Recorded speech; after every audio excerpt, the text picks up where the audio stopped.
এরপরে প্রশ্ন হলো, আজকে বিশাল একটা ভূমিকম্প অনুভূত হলো, কোরআনের আলোকে জানতে চাই যে কি ধরনের অপরাধে লিপ্ত হলে এই ধরনের আযাব দেন আল্লাহ রাব্বুল আলামিন। প্রথম কথা হলো যে ভূমিকম্প বা কোনো ডিজাস্টার হলে, কোনো দুর্যোগ, প্রাকৃতিক কোনো দুর্যোগ হলেই যে সেটা আল্লাহর আযাব হিসাবেই সবসময় আমাকে ট্রিট করতে হবে, ধরতে হবে, এটা জরুরি বা আবশ্যক না। আমাদের বেশিরভাগ মানুষেরই চিন্তাধারা হলো যে কোনো অসুবিধা আসলেই সেটাকে আল্লাহর আযাব হিসাবে আমরা চূড়ান্তভাবে নিরূপণ করি। কোনটা আল্লাহর আযাব, কোনটা আল্লাহর আযাব না, এটা নবী রাসূলরা থাকলে তারা নিরূপণ করতে পারেন। যে কোনো বিপদ আপদ, যে কোনো মুসিবত আল্লাহর পক্ষ থেকে পরীক্ষা হতে পারে, আবার আযাব হতেও পারে। এখন কোনটা আযাব, কোনটা আল্লাহর পক্ষ থেকে পরীক্ষা, কোনটা আল্লাহ কি জন্য করেছেন সেটা তো আমি জানি না। আমি কিভাবে নিরূপণ করব? একজন মানুষের জীবনে বিপদ এসেছে, কোন একটা বিপদ এসেছে, হতে পারে তার এই বিপদটা তার মর্যাদা বৃদ্ধি করবার কারণ, হতে পারে তার এই বিপদটা পরীক্ষা স্বরূপ, হতে পারে তার এই বিপদটা তার কোনো পাপের ফসল। কিন্তু আমি বলে দিতে পারি না চূড়ান্তভাবে যে এটা পাপের ফসল অবশ্যই। এই জিনিসটা আমাদের মাথায় রাখতে হবে। অনেক সময় দেখা যায় সমাজে একজন মানুষ বিপদে পড়ছে, তখন আমরা ধরে নেই যে নিশ্চয়ই কোনো খারাপ কাজ করছে, নাহলে বিপদ হলো কেন। অথচ খারাপ কাজ করলেই শুধু কি হয় না, বিপদ হয় না। এই জন্য এটা একটা মৌলিক বিষয় আমাদের মাথায় রাখতে হবে। দ্বিতীয় কথা হলো, ভূমিকম্প পৃথিবীর সেই প্রাচীন কাল থেকে, শুরু থেকেই নানা সময় হয়েছে। কোরআনে কারিমে একটা সূরা আছে, সূরা জিলজাল, নাম হলো ভূমিকম্প। সূরার নামই হলো ভূমিকম্প।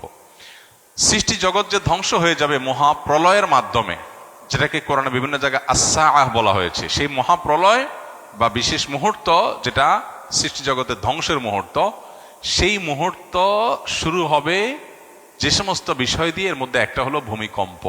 কিয়ামতের বড় যে 10টি আলামত আছে, এর মধ্যে একটা আইটেম হলো ভূমিধস। একটা পূর্বে একটা পশ্চিমে মহা বড় ধরনের ভূমিধস হবে।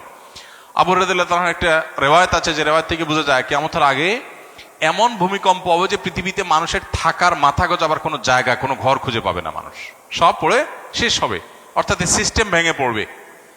তো ভূমিকম্পের বিভিন্ন রূপ আছে, তবে কিয়ামতের কাছাকাছি সময়ে হাদিসে আসছে ওয়াতাকসুরুজ জিলজাল, ভূমিকম্পের পরিমাণ কিয়ামতের কাছাকাছি আসলে পরিমাণে বাড়বে, মাত্রা বাড়বে। এর বৈজ্ঞানিক বিভিন্ন ব্যাখ্যা আছে, কেন হয়, কি জন্য হয়। এই ব্যাখ্যারও গোড়ার ব্যাখ্যা বা এই ব্যাখ্যারও পেছনের কথা হলো যে আল্লাহ রাব্বুল আলামিনের ফায়সালা এটি হবে। যেমন এই যে অনেক বেশি ভূমিকম্পের পরিমাণ বেড়ে যাবে, এটা রাসূল সাল্লাল্লাহু আলাইহি ওয়াসাল্লাম বলেছেন ১৫০০ বছর আগে। তখন তো পৃথিবীতে এত ভূমিকম্প ছিল না। এখন আস্তে আস্তে দিন দিন যে বাড়ছে, ওনার কথা তো খাটছেই। এখন হয়তো অনেক বৈজ্ঞানিক গবেষণা, বৈজ্ঞানিক অনেক সূত্র আমরা আবিষ্কার করতেছি, প্লেটের পরিবর্তনের কারণে, এটা সেটার কারণে আমরা বলতে পারছি যে ভূমিকম্প হচ্ছে। কিন্তু নবী সাল্লাল্লাহু আলাইহি ওয়াসাল্লাম যখন বলেছেন, তার কাছ থেকে কোনো বৈজ্ঞানিক গবেষণার কোনো ফলাফল ছিল না, কিন্তু সেটা খাটছে অক্ষরে অক্ষরে।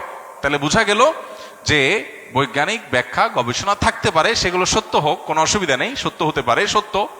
এরপরও এর চেয়ে মহাসত্য হলো এটা আল্লাহর ফয়সালা, এটা আল্লাহর ফয়সালা, এবং সেজন্য হচ্ছে। বৈজ্ঞানিক যোগ বিয়োগ ব্যর্থ হয়ে যেতে পারে, ভুল প্রমাণ হয়ে যেতে পারে, আল্লাহর ফয়সালা ভুল হওয়ার কোনো সুযোগ নাই। এই জন্যই তো দেখা যায়, এই যে কোভিড-19 সময় আমরা দেখেছি অনেকে পরিপূর্ণ নিরাপদ জায়গায় ছিলেন, আবার কোভিডে আক্রান্ত হয়ে গেছে। আরেকজন সারাক্ষণ কোভিডের রোগীর কাছে ছিলেন, তার কিছুই হয় নাই। তাহলে বৈজ্ঞানিক যুক্তিতে একজন লোক সেফ ছিল, সে তো ভালো থাকার কথা, কিন্তু ভালো থাকে নাই, তাই না? এই জন্য আল্লাহ রাব্বুল আলামিন কি চাচ্ছেন সেটাই বড় জিনিস। আমরা বিভিন্ন কারণ আবিষ্কার করতে পারি, ডেফিনেটলি সে কারণ আবিষ্কার করব, সতর্ক থাকবো, বোঝার চেষ্টা করব, এগুলো কোনো সাথে কোনো দেশের কন্ট্রাডিক্টরি নেই। কিন্তু বিশ্বাসের জায়গা হবে সেটাই যেটা আল্লাহ তাআলা ফয়সালা করে রেখেছেন। এই জন্য ভূমিকম্পের এই সমস্ত পরিস্থিতিগুলো আল্লাহ তাআলার আয়াত, আল্লাহর নিদর্শন সমূহ বলতে পারি। আল্লাহ তাআলা কোরআনে কারিমে বলেছেন যে আল্লাহ তাআলা যে নিদর্শন নাজিল করেন, সেই নিদর্শনটা মানুষকে সতর্ক করবার জন্য নাজিল করেন। অতএব আমাদেরকে সতর্ক হতে হবে, এবং এই সমস্ত ভূমিকম্প আমাদেরকে সতর্ক করে যে আমরা যে কোনো মুহূর্তে দুনিয়া থেকে চলে যেতে পারি।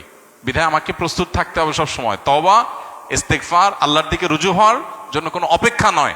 এখনই এই মুহূর্তে আমার তওবা করে ফেলতে হবে, হতে পারে এর পরের মুহূর্তে আমি আর সুযোগ পাবো না। দুনিয়াটা যে খুবই ক্ষণস্থায়ী, এটাকে আমরা যতটা পার্মানেন্ট মনে করি, যেভাবে এটার জন্য আমাদের প্রিপারেশন থাকে, তাতে মনে হচ্ছে অনন্তকাল থাকবো, সেটা যে ভুল। এটা আল্লাহ তাআলা এই সমস্ত ঘটনার মধ্য দিয়ে আমাদেরকে বারবার করে বার্তা দেন, স্মরণ করান। নবী রাসূলরা এসে যে কাজটি করাতেন, স্মরণ করাতেন সেটি। অতএব আল্লাহ তাআলা আমাদেরকে এগুলো থেকে শিক্ষা গ্রহণ করবার তৌফিক দান করুন।